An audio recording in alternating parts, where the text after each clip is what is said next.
Bakit ba hanggang ngayon binata ka pa rin? Out of the blue ang tanong na iyon. Nanulas sa bibig ni Carrie sa kawalang masabi. Naaasiwa siya sa katahimikang bumabalot sa kanila ni Philip. I mean, you're 34. Dito sa Pilipinas, unusual for a guy ang umabot sa ganung edad na binata pa rin. At sa kalibre mo, mas lalong nakapagtataka. Bakla ka ba?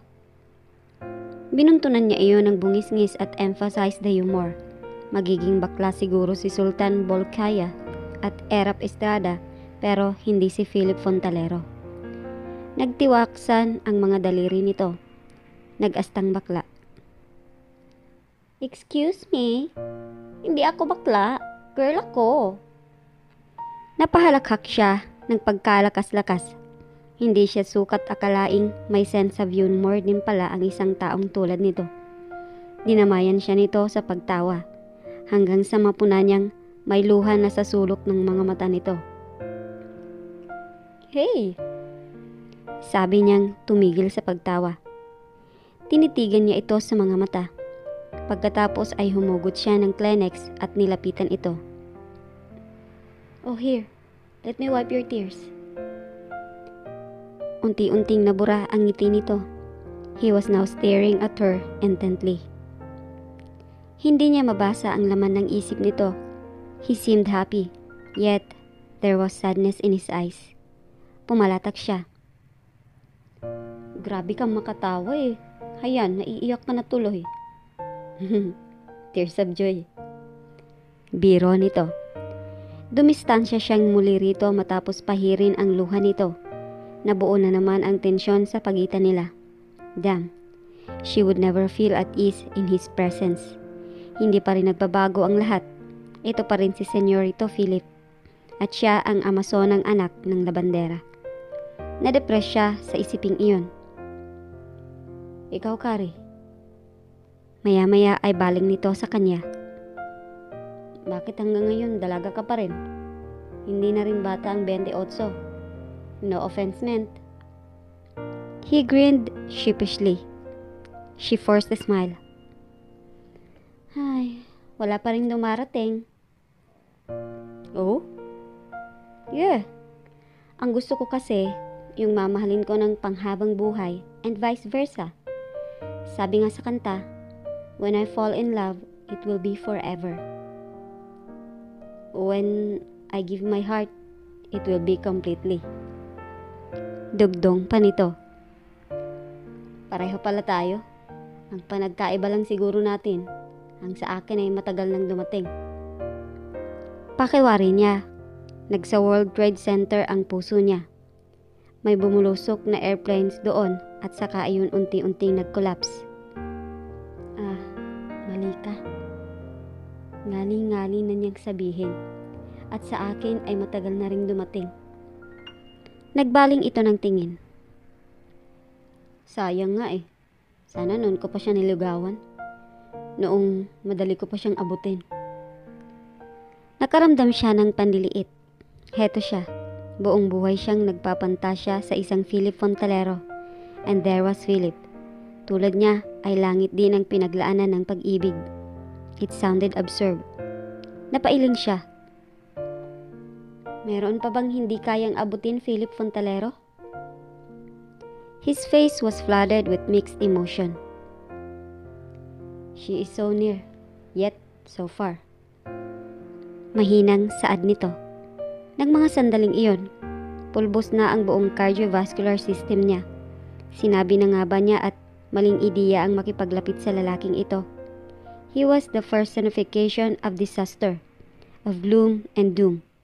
And doomed she was. Kailangan niyang ibangon ang natapakang spirit. Pinilit niyang ngumiti. You know what? May narealize ako bigla. Tumingin ito sa kanya nang seryoso pa rin ang anyo. Oh, what's that? We shouldn't reach for heaven. Sabi niya sa pinakaswal na tinig. Although deep within ay gusto na niyang maglapasay. Alam mo, mababaliw ka lang sa paghahangad. Mabuti pa ay akyatin na lang natin ang pinakamataas na puno na kaya nating abutin.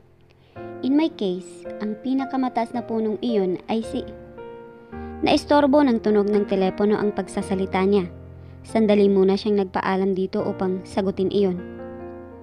Hello? Carrie, good evening. Tinakpan niya ang mouthpiece at binalingan si Philip. Speaking of the devil. Nang balikan niya ang nasa kabilang linya, ay malakas na ang boses niya. Oh, Efren, hi.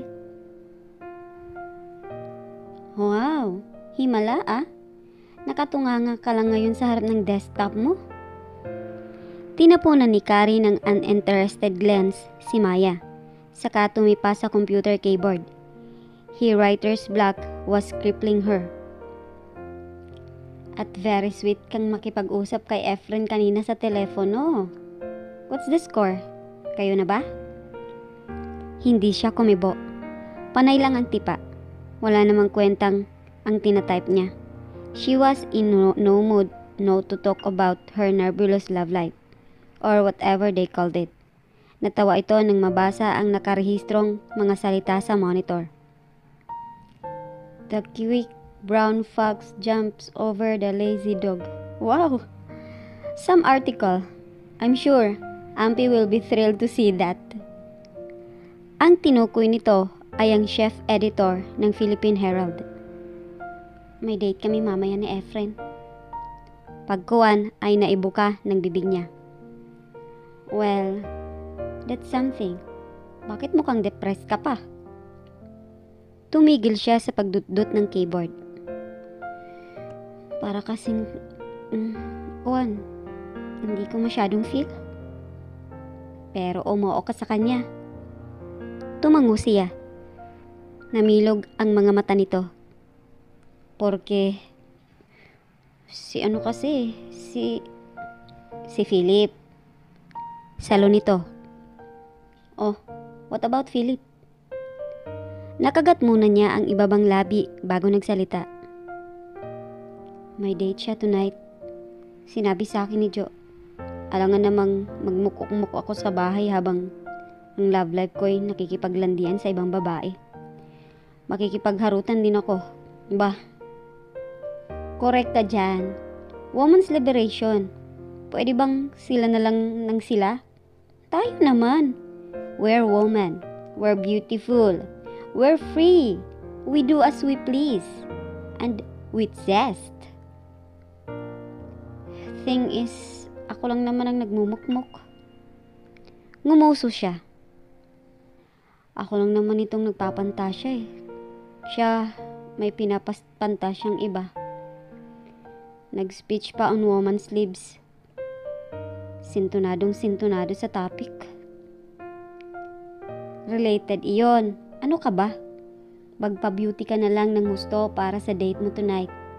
Para pag nakita ka ni Philip, laglag ang mga mata niya at tastas ang garter ng brief niya. Huminga siya ng malalim. Dapat nga siguro ay sagutin na niya si Efren habang maaga.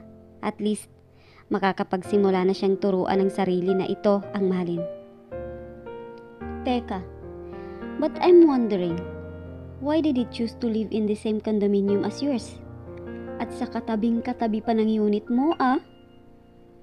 Naglabasan ang wrinkles nito sa noo nang tumingin sa kanya. Hindi kaya sinusundan ka niya? Malay mo, in love na din pala siya sa'yo. Carrie, o diba? Come on, Maya. Don't weave false hopes for me. Kung meron man siyang sinusundan, tsak, si Joanna iyon. At nang magkamabutihan ng pinsan niya at ang bruhitang kapatid ko, gaya ng naikwento ko sa iyo, sa kanya ako niyayang mag-date. Napapitik siya sa hangin. Tama, iyon nga ang dahilan. Para nga naman huwag siyang magmukhang kawawa habang nagsasaya si Joe at Denzel. Nalungkot naman ito para sa kanya. Malay mo naman, wala ka kasing bilib sa sarili mo eh. Alam mo, Bes, pray ka lang. Tingnan mo, babagsik din sa iyo ang korehidor ng Philip Fontalero na yan. Napahalong baba siya. Ay, naku Maya, kahit bruha ka, magdilang anghel ka sana. Kapag pinagtitiyap nga naman ang tadhana, Akalain ba ni Carrie na magtatagpo sila ni Philip sa Italian restaurant na pinagdalhan sa kanya ni Efren? Nauna lamang sila ng ilang minuto. Hindi pa nga sila nakaka-order nang mamataan niya si Philip. May kaabrisete ito. "Oh, si Philip Fontalero yun ah," sabi ni Efren. Patay malisya siyang dumiretso ng tingin sa inginuso nito. "Ah, oo, si Philip Fontalero nga." Flat na wika niya. At sino kaya ang kawaking powder factory na kamupulupot nito? Si Philip Fontalero at si Monica Brava. Biro ni Efren. Siguro'y anak ng may-ari ng Chinchansu at Mina. Tumawas siya. O kaya'y liwayway gawgaw. Nagtawanan sila, loud enough upang makaakit ng atensyon ng ibang diners. Kabilang sa ilang pares ng mga matang dumako sa direksyon nila ay ang kay Philip at sa kasama nito. "Bad girl," sabi ni Efren pagkuwan. Natatawa pa rin. "You started it." Katwiran niya. Tulad nito, natatawa pa rin siya. At hindi niya naiwasang mapatingin muli sa object ng kanilang katatawanan. Then she laughed again. "Shh, tama na." Sansala ni Efren. "Madilim na ang mukha ni Fontalero. Baka mamaya'y sugurin tayo niyan." Huminto nga siya sa pagtawa. But her shoulders were still shaking. Isa pang bagay na hindi niya nakontrol ay ang pagsungaw ng luha sa kanyang mga mata. She was laughing and crying at the same time. "Hey!" Untag nito sa kanya. "Umiiyak ka?" Saka pa lang siya naging aware sa kanyang luha. Pinahid niya iyon at nginitian ito. Tears of joy. Pinaligaya ko ng babaeng yun eh. Sandaling gumuhit ang pag-aalinlangan sa mukha nito. Pagkatapos ay ngumiti na rin ito. "Let's give our orders." Naunang umalis si Philip at ang kadate nito. Pinalipas lamang ni Carrie ang 15 minutos bago nagyayari ng umuwi. Nang may maraan ng pet shop, pinahinto niya kay Efren ang sasakyan. "Hanggang bukas na lang ang supply ng whiskas ni Pipo," sabi niya habang kumukuha ng ilang lata sa shelf. "Ang swerte naman ng pusa mo. Espesyal na espesyal ang pag-aalaga mo eh. Nakakapagselos tuloy." Parungit nito. Ew. Hiyaw ng isip niya. Hindi niya maiwasang kilabutan sa pagpapasaring nito. And shudder she did. Lord, hindi nga talaga niya kaya. Hindi niya tanggap si Efren bilang prospective husband. "Hey, you're cold," sabi nito na pinagkamalang ginaw ang dahilan ng pangangaligkig niyang bigla. Hinubad nito ang coat at ipinatong sa balikat. "Here." "Thanks, wag na lang." Mabilis na tanggi niya. Hinubad niya yon at ibinalik dito. "Kinilabutan lang ako nang makita ko yung dewormer. Naalala kong parasites na napurga ko kay Pipo." Tinanggap nito ang alibay niya at muling isinuot ang coat. There was nothing wrong with Efren. He was nice, good-looking, smart, at nagmula sa isang mabuting pamilya. Any normal woman would jump at the opportunity to be his woman. Pero hindi nga siya normal na babae. She was a mere mortal in love with a god, and she wouldn't settle for anything less. Nobody else would do. Si Philip lamang ang may perfect fit sa halo na iniukit niya sa kanyang puso. "I'll see you around," sabi sa kanya ni Efren nang maihatid siya nito sa may pintuan ng kanyang condo unit. Hindi na niya ito inimbitahang pumasok sa loob. Baka kasi nakadapa na naman sa carpet ang burara niyang kapatid. Tumango siya. Suddenly, feeling so tired pagkakita sa nakapinid na pinto ng kabilang unit. Kanina sa restaurant, hindi man lang siya tinapunan ng tingin ni Philip kahit katiting. He was so engrossed with his date to bother with anything else. Inihatid naman niya kahit papaano ng tanaw si Efren as he headed for the elevators. Ngunit ang isip niya ay nasa loob ng unit ni Philip. Nasa loob na kaya si Philip? Ano kayang ginagawa niya? Was he with that Mena woman? Hindi niya namalayang nakabukas na pala ang pinto ni Philip. Pagharap niya dito, nagtama ang kanilang paningin. Siya ang bumasag sa ilang segundong tensyon. "Hi," Casual na bati niya, heading for her door. Hawak na niya ang seradura nang lapitan siya nito. Can we talk? Seryosong bigkas nito. Tinimbang niya ang ekspresyon nito, saka nagkibit balikat. Talk lang pala eh, sabi niya sa sarili. Inanyayahan niya itong pumasok sa loob. Wala ang kapatid niya roon nang makapasok siya. Sa refrigerator, nakaipit sa isang magnet ang short note nito. Out with Denzel, don't wait up. Nilingon niya si Philip. Seryoso pa rin itong nakatingin sa kanya, making her feel so self-conscious. She cleared her throat. Pwede bang magtanong? Kumibot muna ang bibig nito bago tumugon. Sure, what it is? Sina Denzel at Joanna na ba? I think so. Hindi na siya nagkomento. Lihim siyang naiinggit sa kanyang kapatid. Bakit kay dali nitong kalimutan si Philip nang umiksena si Denzel? Bakit siya ay nananatili pa ring isang baliw na nagpapantansya sa kaisa-isang lalaking minahal niya? Kung sana ay kaya niyang ibaling sa iba ang kanyang pagmamahal. Baliw nga talaga siya. You want juice? Alok niya rito. I already had guyabano nectar at the restaurant. Tugon nito.